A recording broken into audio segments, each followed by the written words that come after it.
thank you, and welcome to the Shorenstein Center's 2031 Lecture Series. As we look back at journalism in the famously tempestuous 2016 presidential campaign, our guest today is one of the reporters who covered that campaign 15 years ago, Mr. Neil McFiggin. Welcome, Neil.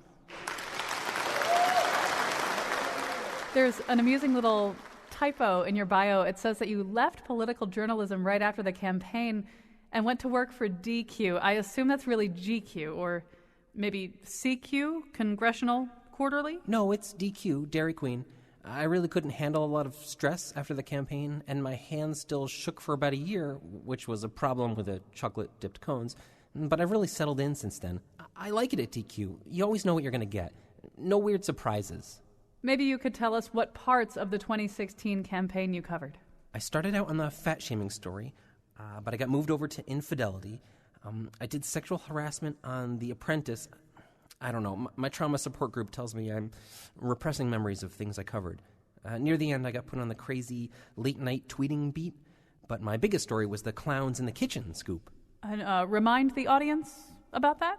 The week before Election Day, Donald Trump began tweeting that clowns were coming into his kitchen and eating all the cookies late at night. 6 clowns.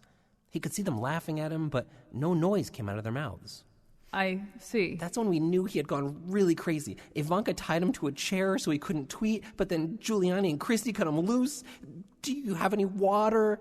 There's a glass right beside you. No, I mean, that's what he said. The clowns kept asking him over and over, do you have any water?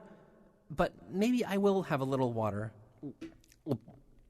Should you really take 6 of those pills at a time? It's the only way I can make the campaign get out of my head. See, I just wanted to go someplace where I would never have another scoop again. So they put me at Dairy Queen because it's soft ice cream, see? You don't ever scoop. I am so sorry. I was shortlisted for a Pulitzer in 2014. I could have been somebody. I'm afraid that is all we have time for. Here's a radio show from those wonderful years. And now Trump deducted him as a swimming pool expense. Colin McEnroe. Yeah, and that tax return, 1995 tax return, my name appears on a line under swimming pool maintenance costs or something like that. Anyway, we don't know what this campaign is doing to journalists. We don't know how much treatment they're going to need in the future. A little bit later in the show, we're going to talk to press critic Jay Rosen, who's been particularly stinging of late in his criticism of the press's coverage of this campaign. But what are we going to do? We're doing our best here. This is not a situation that we ever trained for. We'll also be talking to a writer later on who writes about politics for MTV. I didn't know there was such a thing still, but there is. And she's got some interesting reporting, particularly on a race in Montana, where you'd think that this would have happened by now anyway, but there's never apparently been a Native American woman serving in Congress. There's one running right now in Montana. She's a little bit of a long shot. It's a pretty red state. But we'll talk about that. We'll talk about the 100th anniversary of Jeanette Rankin, too, and maybe some other races, congressional races involving women around the country. But we're going to begin with David Weigel. He is national political correspondent covering the 2016 campaign for the Washington Post. He's also finishing a book on progressive rock, which I hope John Dankosky is going to be interviewed for. We've actually talked at some length about progressive rock on one of our shows recently, too. And actually, David, it turns out that Fragile is really not that great an album. But that's neither here nor there. So, Dave Weigel, can you hear me okay? I can hear you, yes. I'm calling from a Hillary Clinton rally in Toledo, so if you hear ambient noise behind me, it is people talking about how we need to be stronger together. That just makes it feel so real for us. All right, so, I mean, obviously the big story of the weekend, well, actually, I shouldn't say that. There's always competition for what the big story of the weekend is, but we're talking a lot about the tax return that was located by the New York Times. You guys were out in Ohio. Well, you're still in Ohio if you're in Toledo. And I know you talked to voters about, I mean, one of the big questions always is, does this mean to voters what we think it ought to maybe mean to voters? What did you find out as you talked to actual real people who cast ballots? Well, people who supported Donald Trump found a way to justify this, often kind of echoing what Rudy Giuliani said yesterday. Well, Trump got away with not paying taxes for years. He's a genius. Everyone who's smart should find a way to not pay taxes. People who were undecided were universally angry about it, and it colored their view, in my experience, of what kind of businessman Trump was. This is something Hillary Clinton's campaign has been trying to do for the entire, I think, past 4 months at least, of puncture the image that he is a working class hero who knows how to rebuild the economy by, I think, puncturing every part of his resume. So to an extent, that was working with people. But I'm in a place where Democrats usually win, but where support had been pretty soft, and that's the sense I got. The people who were super soft and undecided thought it was shady of Trump to do it. Well, it does seem as though, I mean, and I certainly thought that Jake Tapper did his best in talking to Rudy Giuliani as a surrogate about this. By the way, if you were picking surrogates, would you pick Chris Christie and Rudy Giuliani? Wouldn't you pick surrogates who were kind of nicer than you were? But anyway, I thought Jake Tapper did his best. But one of the questions that I think hasn't been framed very much is it's not so much just that he records a loss of almost $1 billion and might be able to parlay that into gigantic tax reductions, but if he's not paying taxes, he's doing it while he's living a very opulent lifestyle. I mean, it's not like some guy whose clock shop got wiped out in a bankruptcy and doesn't have any money anymore. I mean, to me, that's sort of the difference, and I'm wondering if that's turning up as part of the dialogue. A little bit. It was only 1 day's worth of conversation, but that's more than Democrats had. A problem they've had with this campaign, I would compare it to actually the best comparison I found is to folklore. I'm borrowing this from the writer Mike Daisy. In folklore, if you want to distract a vampire, you throw a bunch of grains of rice or sand in the air, and he has to stand and count them. And that's kind of the way Trump handles every controversy. He produces so much that the media is left picking up and counting. And there's been a kind of, I think, a callousing in the media of people saying, well, the last million things we heard about didn't hurt this guy, so maybe these won't either. And this felt a little different. I'm not quite sure. It's the kind of thing I think the campaign needs to pressure, because the reason I thought they might succeed is that there's an ad on the air now from Priorities USA, which is the pro-Clinton super PAC, and it is all about Trump not paying workers who worked in his Atlantic City casino. That's something Clinton tried to talk about months ago, just who couldn't break through.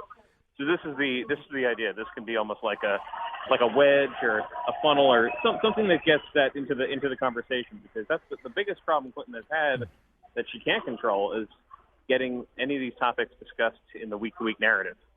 Right. So, and by the way, we're talking to Dave Weigel. He's actually at a Clinton rally in Toledo. That's the noise that you hear in the background. So, part of the problem is there's sort of a burn rate on all this stuff. And so I agree that, it seems kind of defeatist to say, well, all this other stuff didn't hurt him. Maybe this won't either. But it also seems as though, for example, he pretty obviously statistically was hurt by the battle with the Khan family, right? But I mean, it didn't stay, right? I mean, that it burned off like fog, and then suddenly you had a close race again. The two reasons I don't think it stayed. One, there's a sort of seesawing nature to coverage, and if he has a bad week, I think you start to see more stories that are negative about Clinton.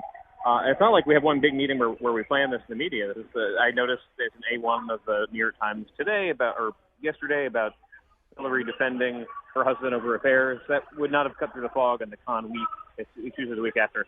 The other thing is, I think, all the personal stories about Trump or all the gaffes or all the insults, what has happened, it burned off the way you put it is an interesting way of phrasing it. What happens is it offends people, and people walk away from him, and then they talk themselves into supporting again because of the idea that he's a businessman who'll fix the economy. They almost check themselves and say, well, why would I be thrown and not vote for a successful businessman just because he has a loud mouth? That I think was helped during a couple of weeks when Trump basically stuck to his teleprompter, only as Semperina a few times, and where Clinton was having some problems. In a typical week, it doesn't work, but that's what the Clinton people have struggled with. As I was saying before, they think there is a coherent economic argument to make. It's basically the one they ran against Mitt Romney, who was by a lot of measures, a more successful businessman than Trump, trying to say, look at meet these people who are not handled correctly by him. Meet these people who are stiffed, meet these people who are disappointed, let down, look at his inability to prove that he's as wealthy as he thinks he is, that it's a fraud. The one thing that might help, and the Trump campaign is very bad at sticking to message. One thing that might help is the Trump campaign was hinting that it will try to spend this week arguing that he made his money the right way, and Clinton got rich on speeches. Now, that's something Clinton's campaign was worried about if, say, Marco Rubio was a Republican nominee. Somebody who could argue that he was closer to the salt of the earth than she was. It's not something they terribly worry about with Trump, because the contrast I think they're ready to make is, oh yeah, she made speeches. Look how much of it she donated to charity. Look how much she donated through the Clinton Foundation. These are things that have been litigated in the media, but I think they're readier than people think to have that kind of a fight.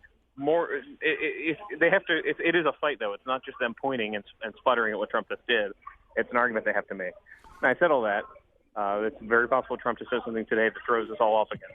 No, it's not just possible. It's probable. One thing that you did run into, and it's something that's come up in different ways, but in this one tax return now that the New York Times has, there's this notion of this loss, and various people have brought up the fact that, well, if he's such a great businessman, how did he lose $916 million?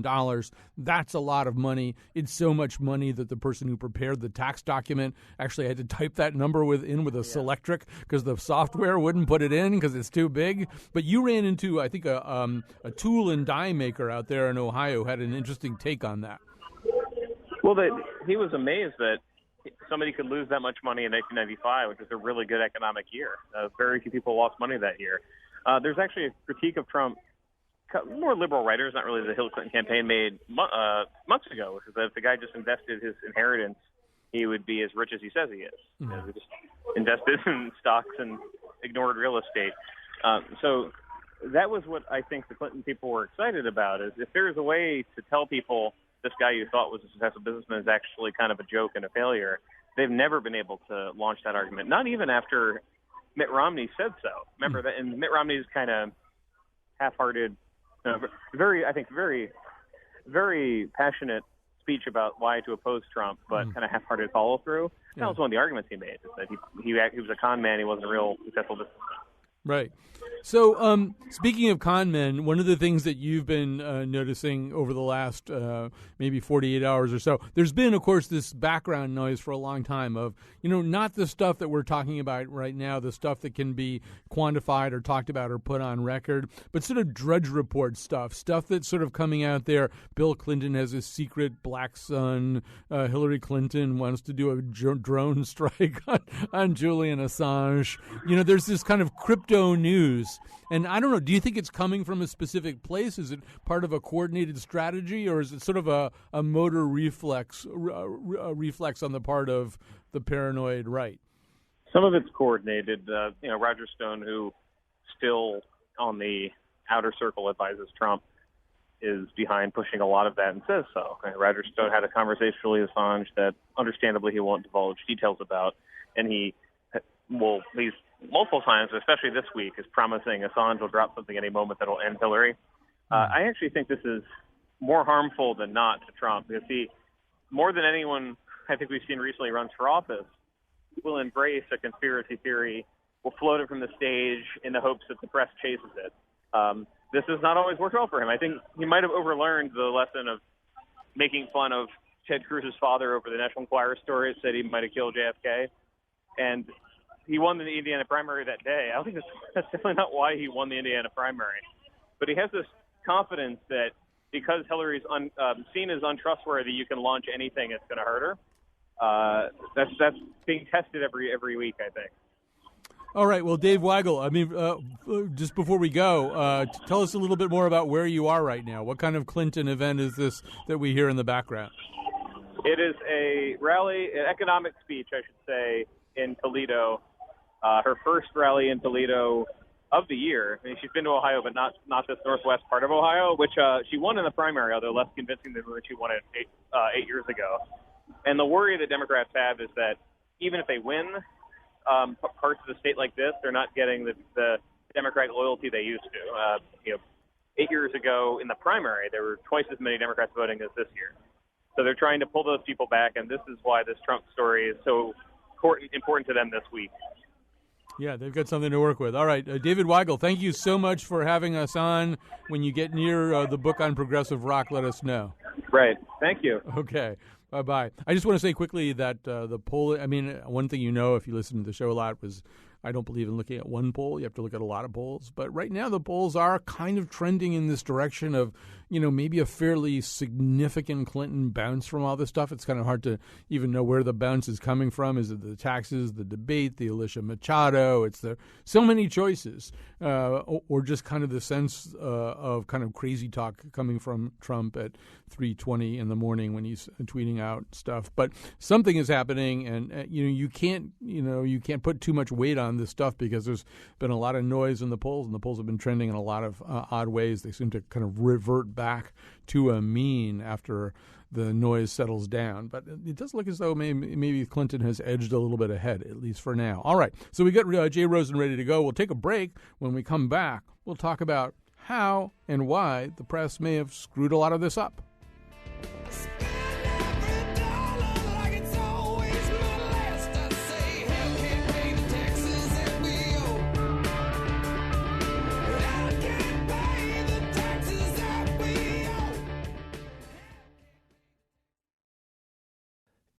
All right, we're going to talk now about how the press may or may not have screwed up a lot of the campaign coverage and perhaps bear some responsibility, or maybe even a lot of responsibility for the position in which we now find ourselves.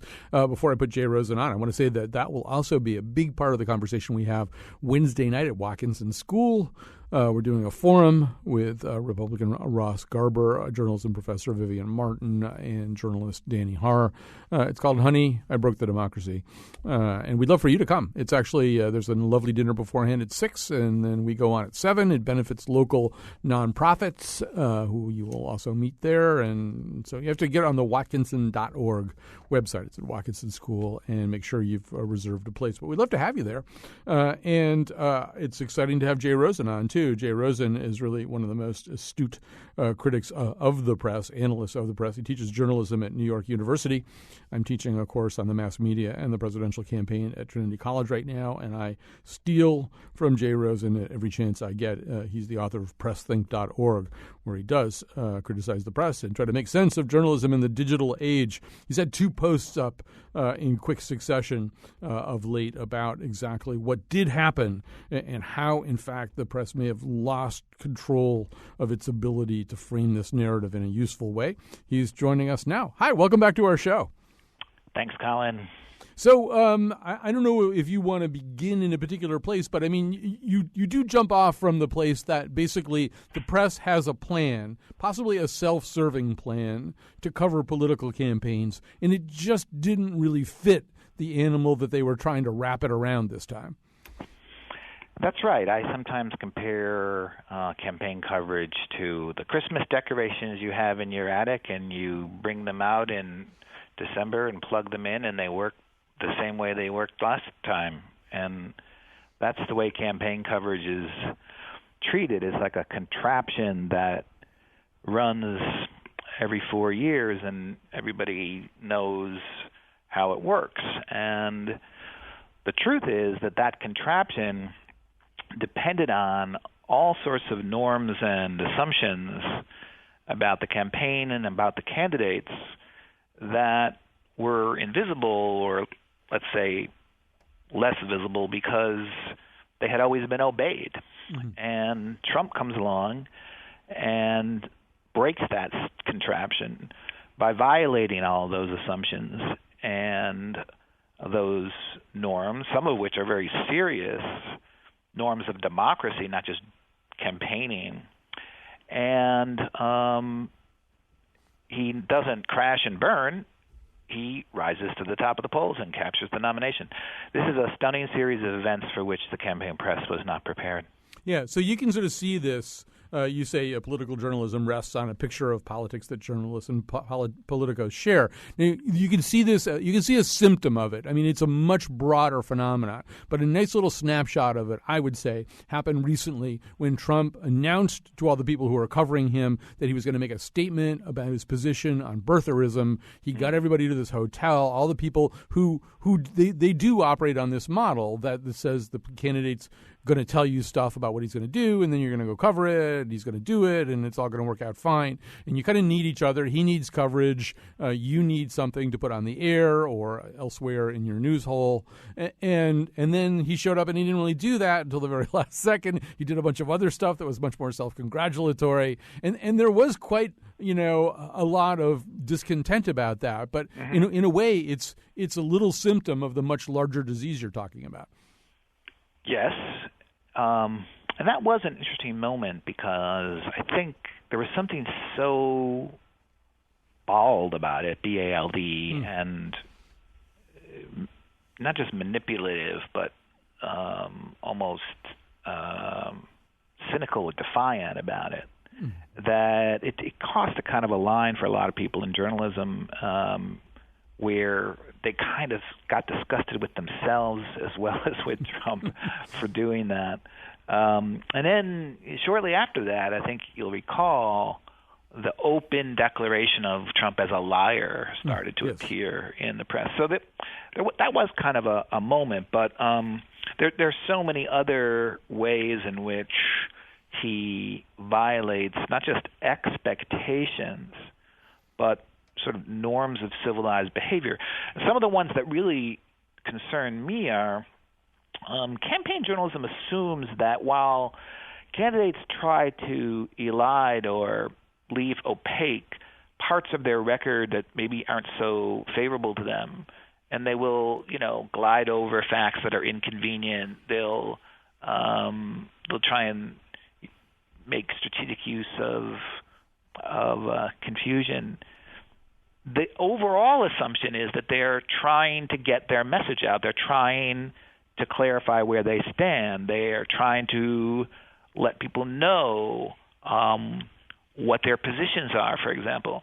And I think with Trump, you have a candidate who's actually trying to produce confusion, trying to, in a sense, undermine any consistent message so that the campaign itself seems chaotic and almost crazy and not worth really paying close attention to, so you just vote on emotion.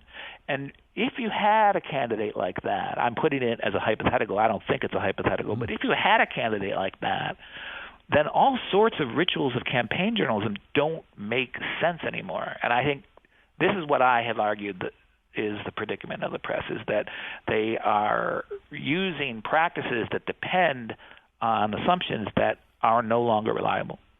So, as your second point in this article is asymmetry between the parties fries the circuits of the mainstream press. So what we have is a set of conventions, and part of the set of conventions involves the press's own credibility, or how it perceives its own credibility, or how it thinks it'll be perceived. So if you're a journalist and you think, if all I ever do is say that Trump is terrible, so much more terrible for the following reasons, X, Y, Z, A, B, C, than not only his current opponent, but anybody who's ever run, and if I don't really attach a corresponding amount of scrutiny to Hillary Clinton's candidacy, ultimately I'm going to lose credibility. I'm going to seem like this one-sided person. The value of my own journalistic output is going to decline in the marketplace because I'll just be seen as somebody who's sort of in the tank for a certain position. So how do journalists cope with that problem?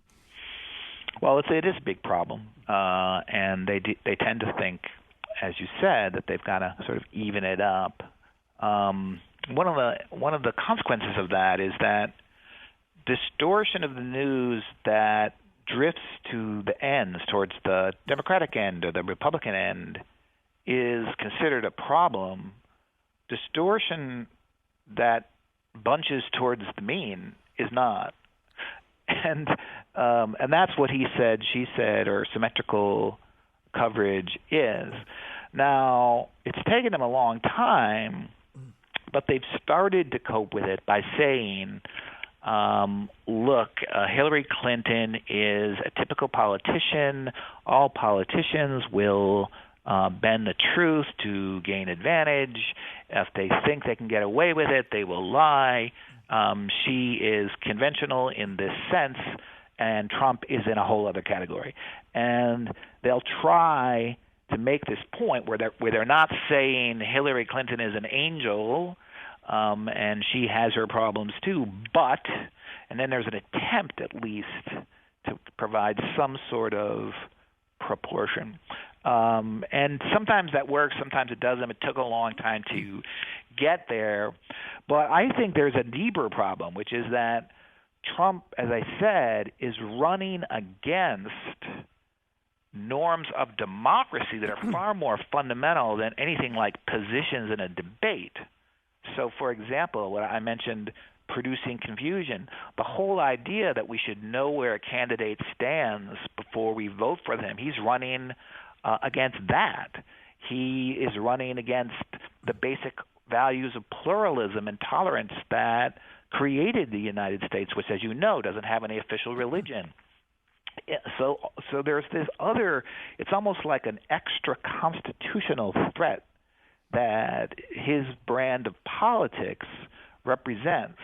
And I think part of the problem for the press is it can't figure out a way to oppose that style of politics because it seems like picking sides in an election, and they don't do that. Right. I feel as though part of what's going on in my own psyche is the awareness that if this were a more typical kind of campaign, let's say Hillary Clinton was running against, I don't know, Rob Portman or Mike Pence for that matter, I would be doing a lot of coverage of some of the problems that Hillary Clinton has. In other words, she's a candidate in a typical campaign where there really would be some things that would require quite a bit of scrutiny, just a lot of baggage that she has.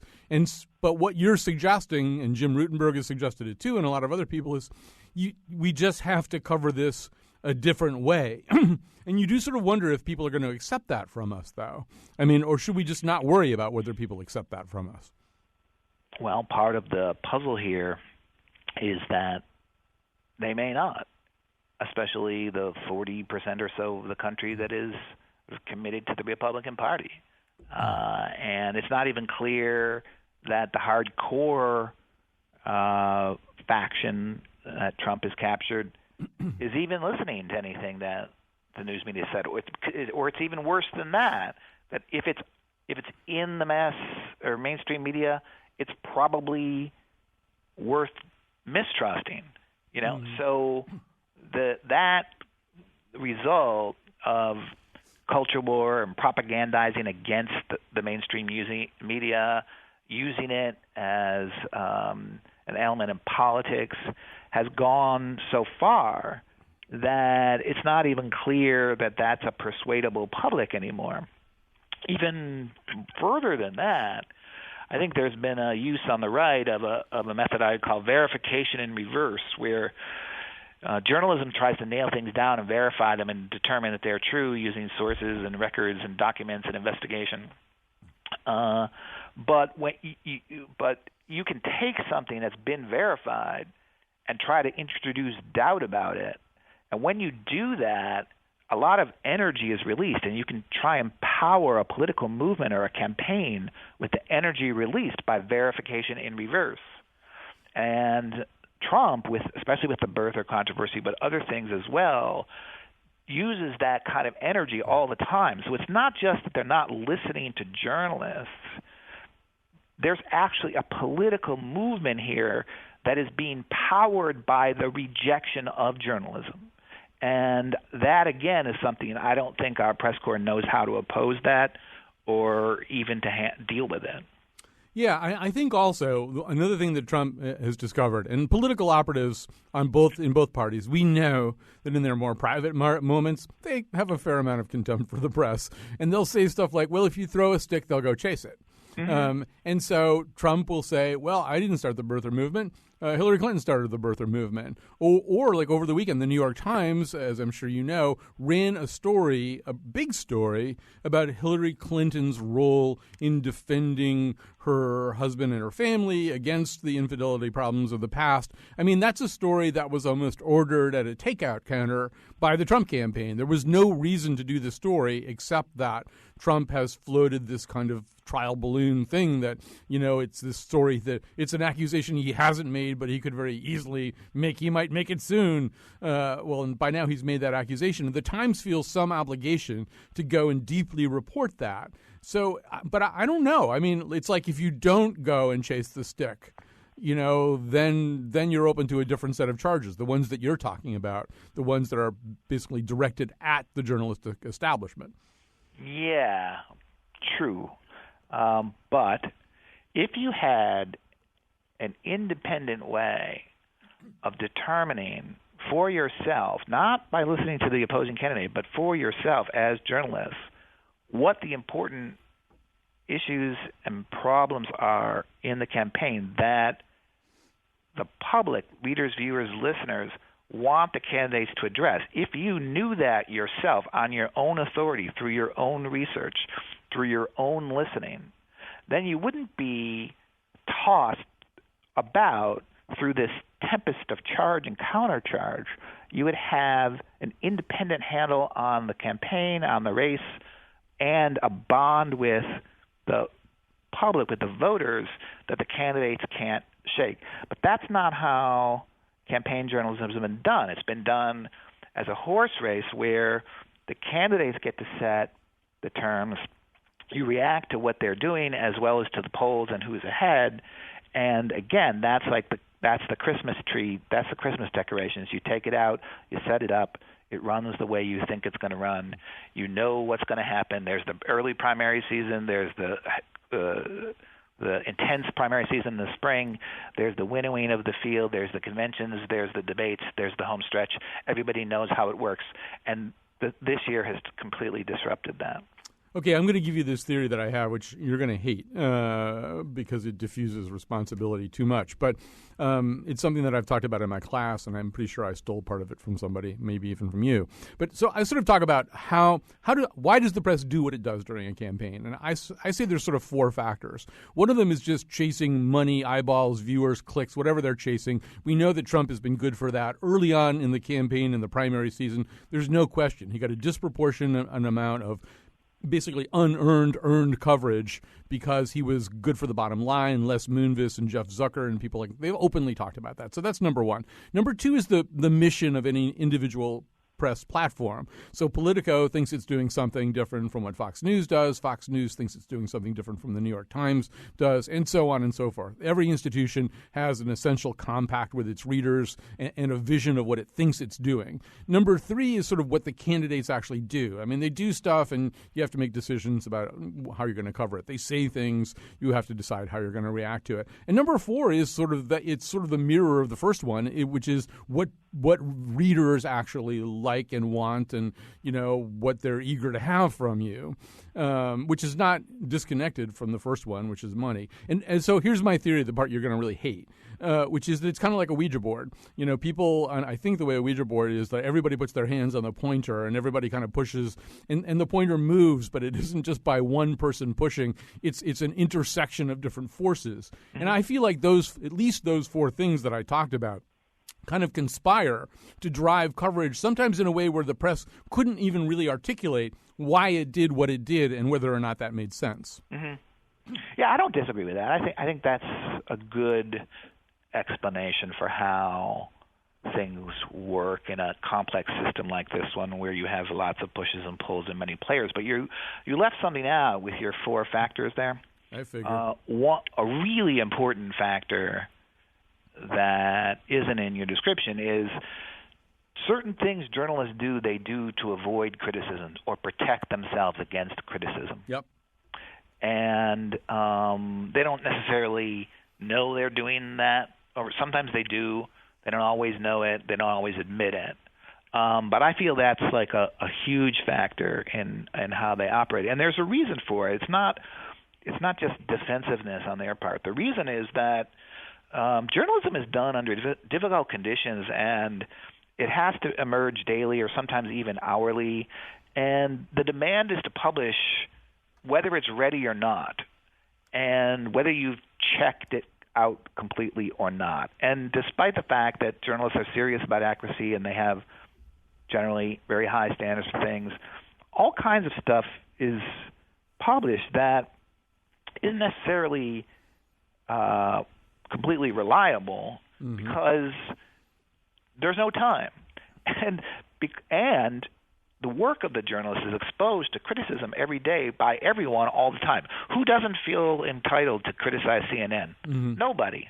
And so as a result of those conditions, journalists need ways to protect themselves against criticism because they get so much and because they deserve so much. And so that becomes a huge factor in how they operate. And that's why, for example, Zucker is willing to hire Corey Lewandowski and stick with him despite all kinds of ethical problems in this appointment, because he just needs that Trump voice. He needs to be able to say, we've got both sides. It's critical to how they legitimate themselves. So that factor should be entered into your class's spot system. Yeah, no, I totally agree with that. I plead guilty to that because, yes, as you're suggesting, I mean, we're all on Twitter and Facebook right now. So, I mean, journalists hear in real time all the time what they're doing wrong. And if what you're hearing most of the time is, well, you're in the tank for Clinton, you kind of want to have that column you wrote 3 weeks ago that you can say, no, look at this column I wrote 3 weeks ago. Exactly. That's protection. It's protection. But I guess, I don't know. So I guess the place we need to end is, so is there going to be a better model than this, or are we just going to get these Christmas decorations out in 2020 and hope when we plug the lights in that they twinkle a little bit better than they did this time? I'm pessimistic. The most likely result is that Trump will lose. The Republican Party will say, oh, we got to rethink. Hillary will be president with a Republican-controlled Congress. They'll oppose everything she does as they opposed everything Obama does. We'll be back to gridlock and government debt shutdown, and all of these rituals for reporting on Washington will kick back in place, and the system, after this shock of asymmetry that I wrote about, will be restored, and it'll look like a familiar picture, and journalists will breathe a sigh of relief and will go back to what was before. Maybe not. You know, there are factors here that could intervene in that situation, but that's the most likely outcome. All right. Well, we do like to cover things we recognize. Jay Rosen, read more of Jay Rosen at pressthink.org. Thanks so much for joining us today. Thanks, Colin. All right. So we're going to take a break. We're going to come back. We're going to talk about stories that maybe you're not hearing that much coverage of in all the noise of this race, especially the stories of certain women candidacies. Yo, newsflash, right off the bat, another chance to bring it back. Republican or Democrat, the choice is yours, and face to face. It doesn't matter white or black, it's time to change the way we act. Cause in the end, when right or wrong, the president is whack. There I said it, I know I ain't the only one, but I'll admit it.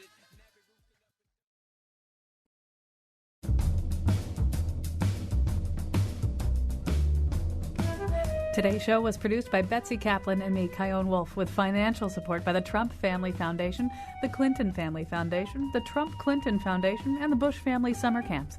Greg Hill appeared in our intro, and our intern is Rusty Fisher. The part of Bill Curry was played by Gary Johnson. Catch up with the shows you missed at WNPR.org/Colin or subscribe on iTunes. On tomorrow's show, modern life is taking a significant toll on the female breast.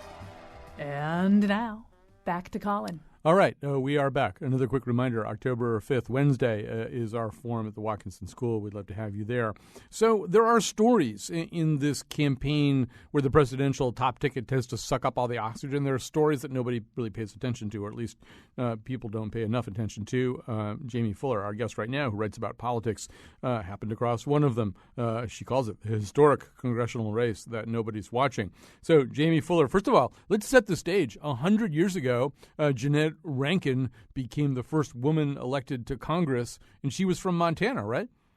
She was. The 19th Amendment didn't yet exist in 1916, but women could vote in Montana for 2 years.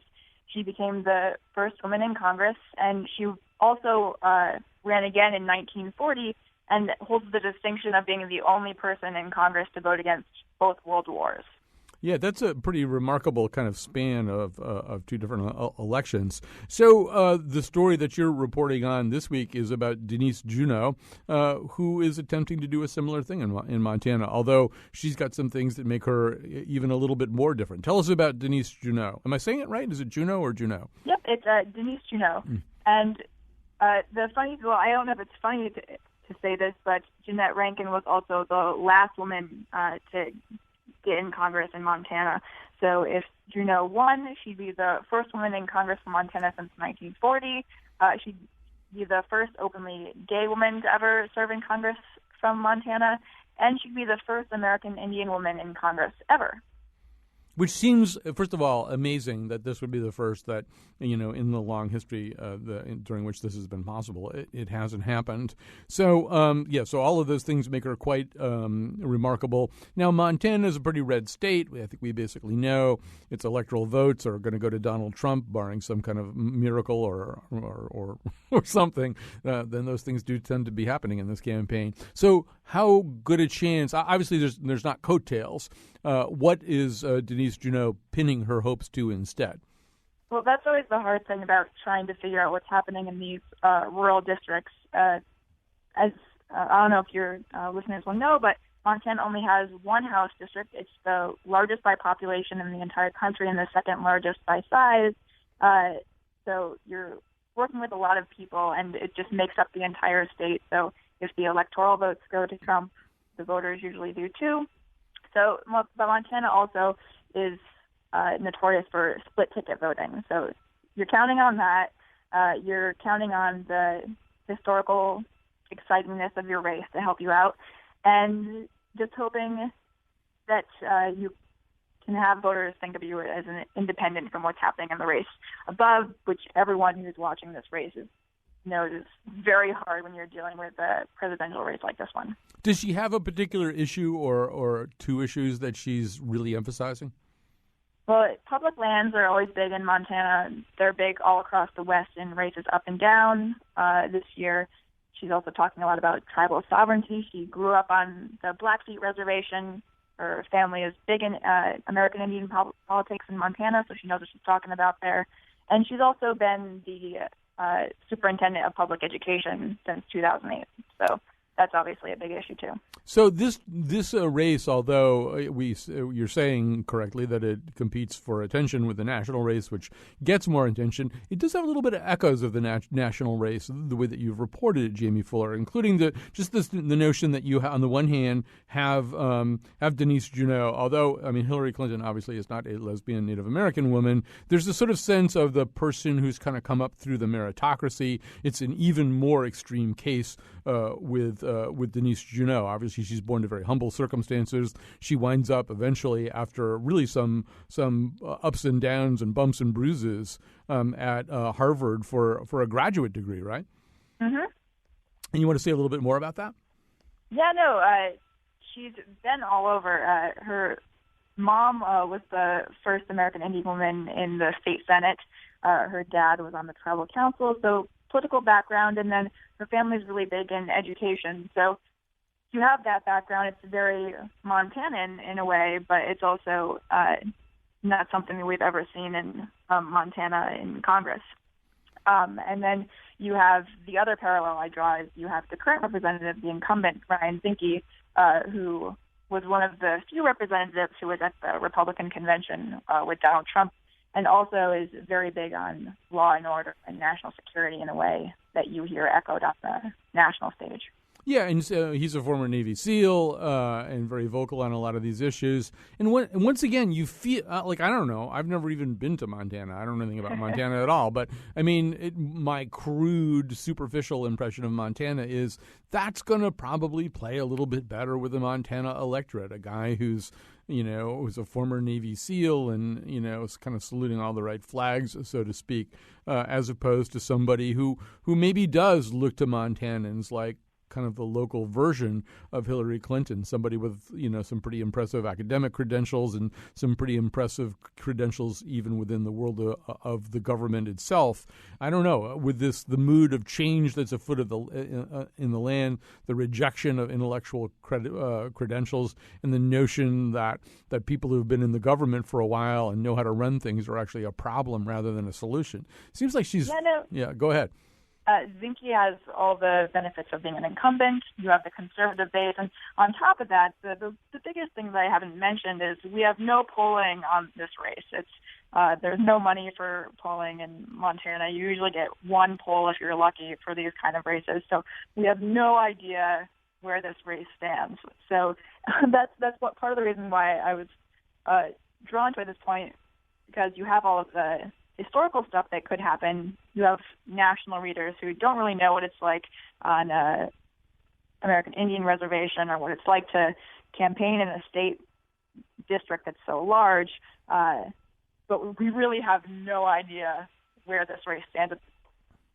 Although one indication sometimes, although it's not really that reliable a weather vane, is to what degree do the national parties take an interest in this? And the answer, according to your article, is that they've both evidenced some interest in this. They've put people in there to campaign or put resources in there for the campaign that don't come from inside Montana. They come from the national efforts to win elections by each party, right? Both candidates have been successful in fundraising nationally. They've had representatives from other states come and visit them to campaign. So people are paying attention to it, which seems to augur well for the race's excitingness. But I'm assuming that a poll will probably come out in the next couple of weeks that will help clarify whether those inklings from the national parties were correct or not.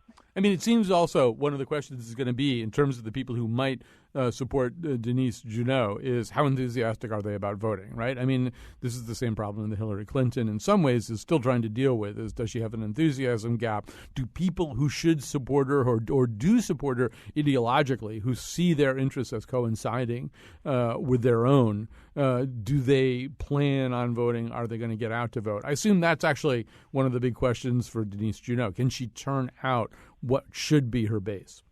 Yeah, no, and that's something I try to mention in my article, too, is the one big question is the Native vote, which typically doesn't turn out during midterms of the primaries. So I haven't voted in a while. It's not clear whether there's excitement about the presidential race and whether they'll turn out anyway for Junot, because it's a traditionally Democratic base. But it's also often hard to vote on reservations. You're going to be far away from a polling place.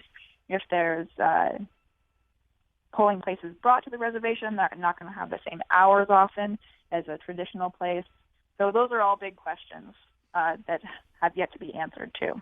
That all sounds so incredibly wrong. I mean, it should be exactly as easy to vote on a Native American reservation as it is anywhere else. That just seems like one of the many wrong things about this. I think you see those things in rural districts anywhere. I grew up in upstate New York, and sometimes you have to drive a while to get to a polling place in big districts, too. All right. Well, Jamie Fuller, we'll find out whether history is going to repeat itself 100 years from the year that Jeanette Rankin broke that barrier, became the first woman to serve in Congress. She was from Montana. This woman now running, Denise Junot, she represents the breaking of two other barriers, a Native American and an openly gay person. So thank you so much for joining us. Great reporting there for MTV. Thanks for having me. All right. So that was Jamie Fuller. As we're wrapping up the show here, let me once again encourage you to come to Watkinson on Wednesday night.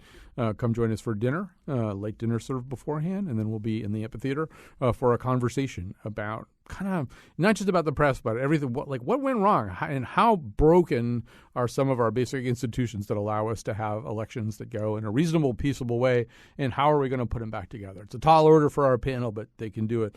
It's Ross Garber, it's Dan Haar, it's Vivian Martin. All right, thanks very much to Betsy Kaplan, who produced today's show, and to Kyone Wolf, who's there on the board making us sound good. We are actually ending with music from the tribe of Denise Junot. This is from the Mandan Hidatsa, I hope I said that right, tribe, which she belongs to. We'll be back tomorrow with a show about the health and well-being of the female breast.